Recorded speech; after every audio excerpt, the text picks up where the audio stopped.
Olá, hoje falaremos de um assunto muito importante em teoria das distribuições amostrais. Em teoria das distribuições amostrais, um resultado que vai justificar a importância da distribuição normal é o teorema do limite central. Bom, em que consiste esse teorema? O teorema do limite central ele nos deixa aproximar da distribuição normal somas finitas de variáveis aleatórias independentes. Então, se a gente tem x1, x2 até xn variáveis aleatórias independentes, e aí a gente olha para as somas dessas variáveis, essas somas vão ser aproximadamente normal. Vão ter uma distribuição aproximadamente normal, certo? Não importando qual é a classe de distribuição delas, né? Com médias e variâncias conhecidas, claro. Bom, se por exemplo estas variáveis x1, x2 até xn, elas têm a mesma distribuição de probabilidade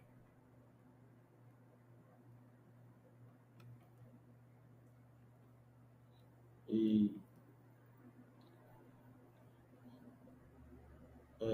com média μ, né? Então média de cada xi é μ, né? E variância de cada xi um certo sigma i ao quadrado, certo?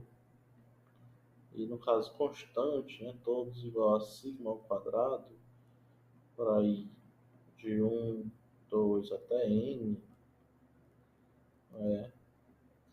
Então o que a gente vai ter? Que a média da variável soma, né?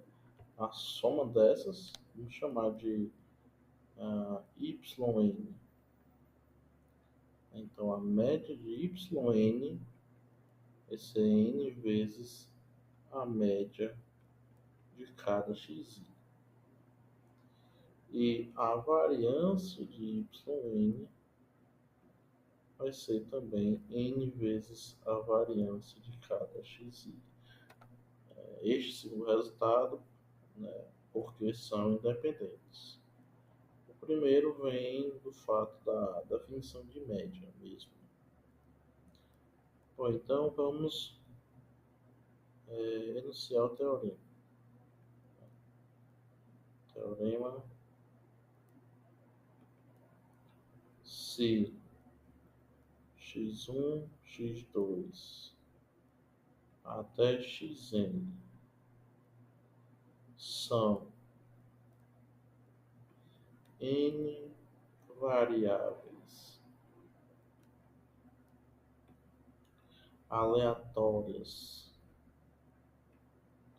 independentes igualmente distribuídas,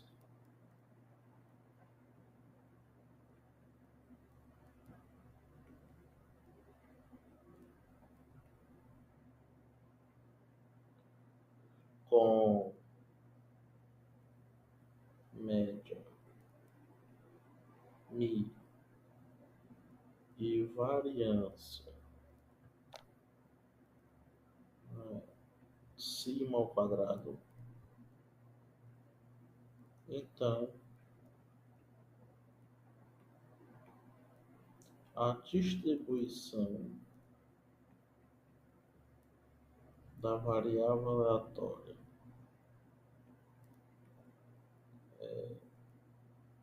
Zn. Quem vai ser Zn? Zn vai ser yn menos a média da variável yn dividido pelo desvio padrão da variável yn, que vai ser igual, distribuindo, vai ser somatório de xis menos n vezes mi por sigma vezes raiz de n. Então, essa variável vai ter,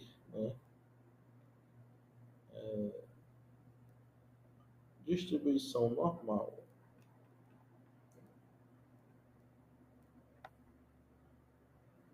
Normal, média zero, variância 1, quando a gente faz n tender a mais infinito, certo? Então, ou seja, se a gente passar o limite em n, a nossa probabilidade em Zn ser menor ou igual do que uma constante b vai ser justamente 1 por 2 π dentro da raiz vezes a integral de menos infinito até b de e a menos t ao quadrado sobre 2 dt. E isso vai ser igual à função de repartição da distribuição normal até o b. Então a gente vai ter isso. Bom, algumas observações interessantes são as seguintes.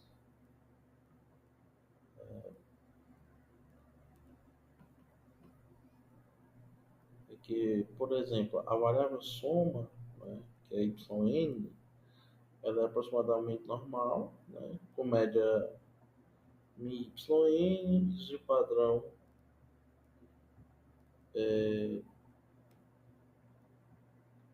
de sigma vezes raiz de n.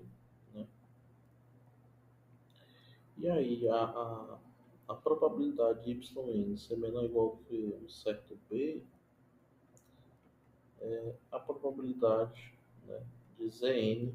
Assim como a gente transforma uma variável com distribuição normal para normal padrão, as probabilidades vão ser iguais. Então aqui, a probabilidade de yn ser menor ou igual do que b é igual à probabilidade de Zn ser menor ou igual do que b menos n vezes mi por desvio padrão vezes raiz de n. Certo? Então a gente vai ter isso. Essa aproximação ela vai ser boa no caso em que a gente tem n maior ou igual que 30. Ela vai ser um caso melhor. Uma outra observação é que essa variável yn, se ela for discreta, então, quando discreta, lembrando, a yn é uma soma de variáveis, e se os valores forem inteiros consecutivos, então a probabilidade de yn igual a k vai ser o quê? Vai ser a probabilidade de k menos 0,5 menor ou igual do que yn menor ou igual do que k mais 0,5. é o que a gente chama de correção de continuidade, né? O fator de correção de continuidade aqui no caso é o 0,5.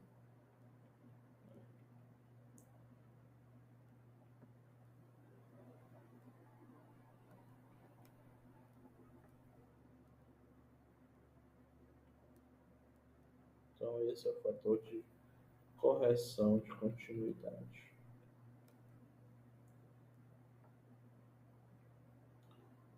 E se tiver esses dois valores, né, a gente faz a mesma coisa, né?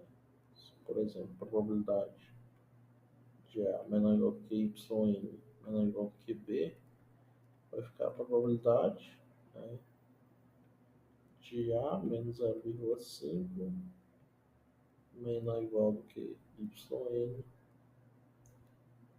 menor ou igual do que B mais 0,5. Né? Quando a gente passa para distribuição normal.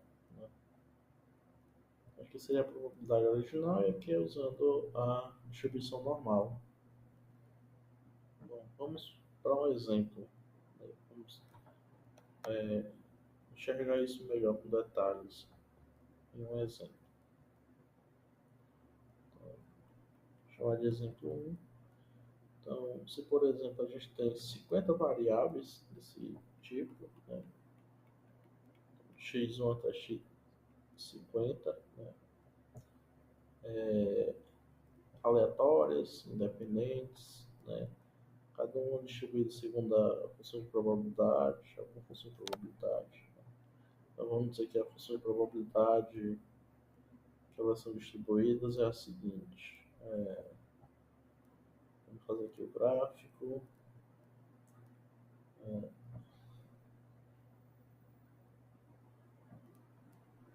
E vamos verificar mais ou menos como é que vai. Como vamos desenhar.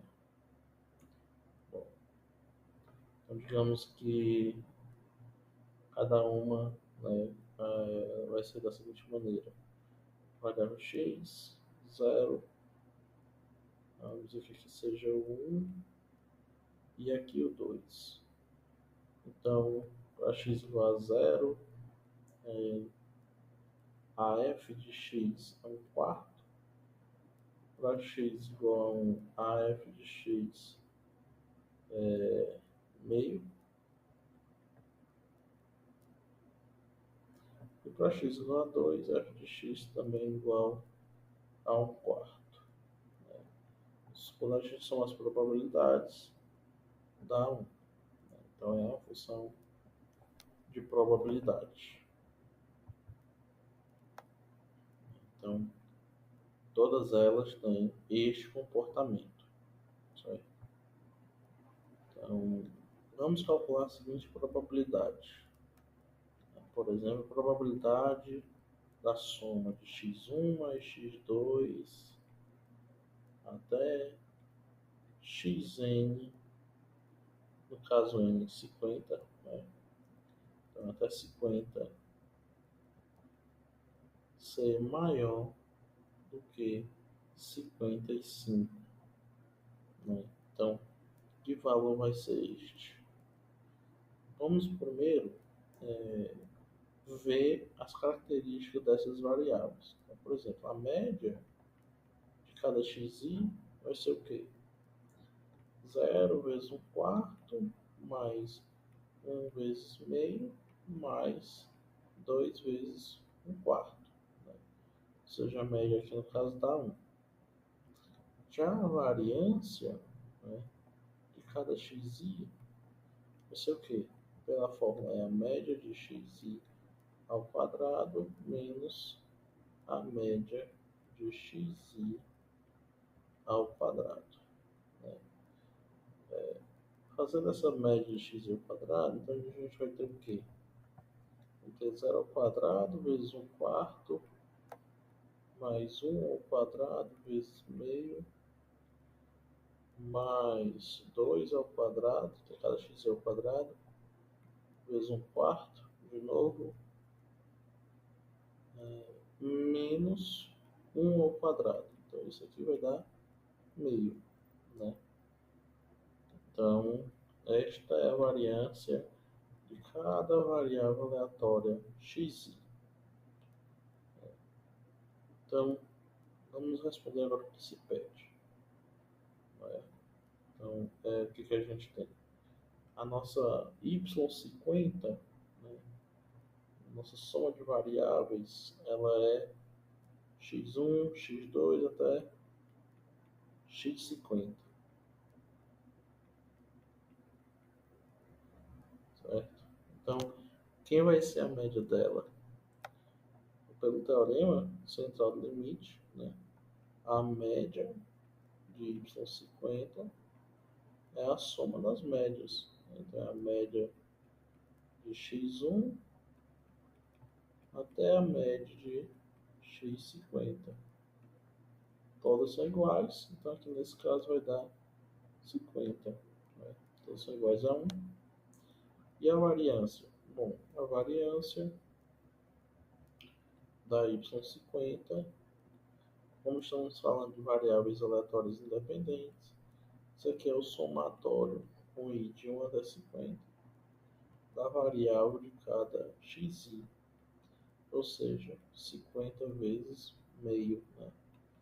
Que nos dá 25. Então, aqui a variância de y50 é 25. Então, se a gente tem todos os dados, né, a gente pode calcular a probabilidade que se pede. Né?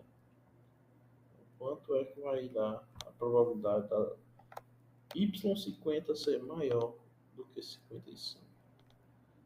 Ora, para isso a gente tem que ir para a variável z, né? Porque a variável z é a variável que a gente conhece as probabilidades. Né? E aí a gente sabe que essa variável y tem distribuição aproximadamente normal. Ainda mais que a gente tem mais de 30 variáveis aleatórias em sua soma. Né? Isso aqui é igual à probabilidade, né? Vamos passar para outra variável, né? Vai ficar y50 menos a média da y, que é 50, pelo desvio padrão, ou seja, 5. Né? A gente vai ter 5 raiz quadrada da sua variância. Então, vai ser a probabilidade disso ser maior do que quem? Indo para a mesma variável, 55 menos 50 por 5. Né?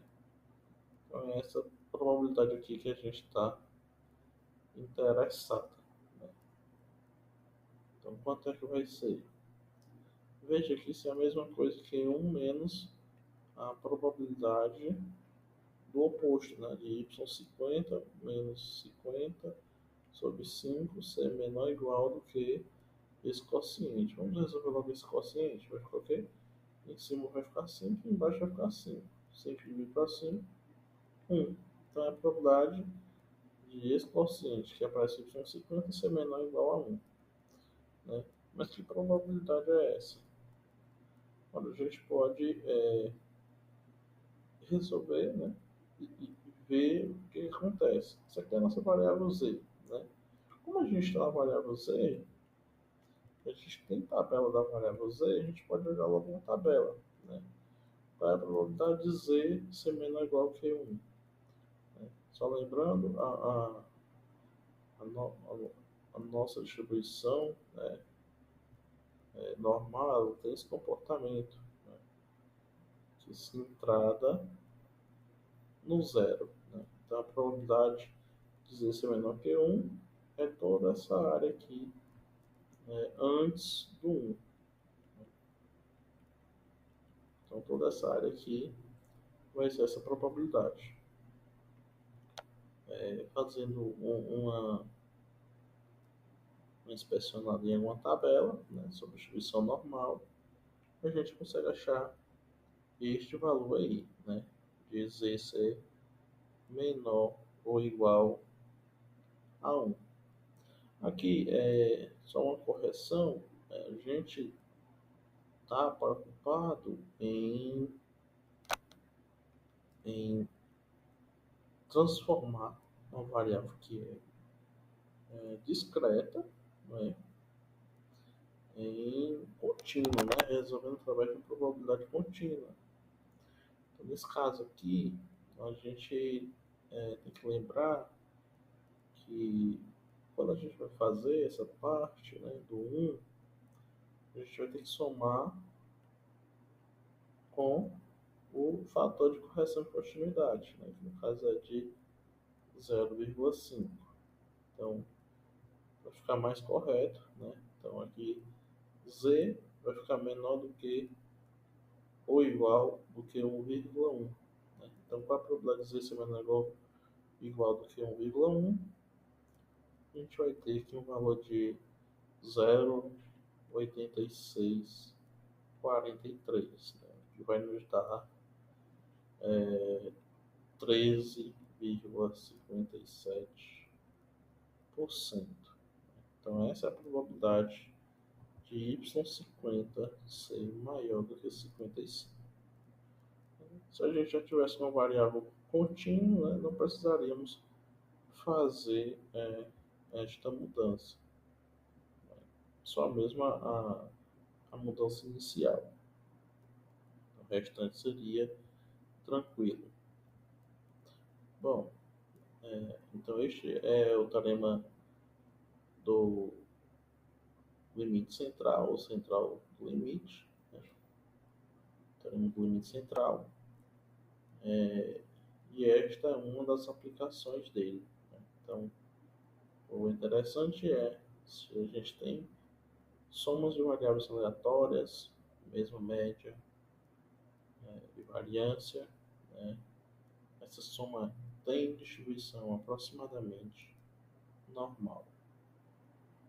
Bom, era isto. Muito obrigado e até a próxima.